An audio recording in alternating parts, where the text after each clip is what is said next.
Hello guys, অজানার উদ্দেশ্যে রওনা দিছি। মন আজকে যেখানে যায় সেখানেই যাব। এই যে দেখেন, ছুটে চলছি অজানার উদ্দেশ্যে। এই যে আমাদের বস মিস্টার মানিক ভাই। কি অবস্থা মানিক ভাই, ভালো লাগতেছে না?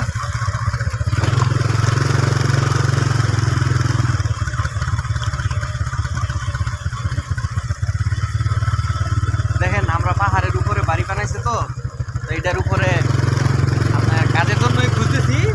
আরেক রুমে যাব কাজ করতে।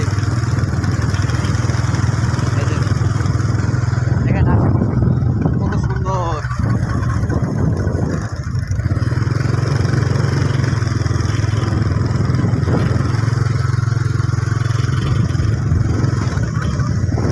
ভাই, জীবনে যতদিন বাঁচবেন শুধু এনজয় করতে হবে, ঠিক আছে? মন খারাপ করে থাকলে কোনো ফায়দা নাই, এতে নিজেরই ক্ষতি ভাই। জীবনে যতদিন বাঁচা যাইব ততদিন হাসি আনন্দের সাথে বাঁচতে হবে।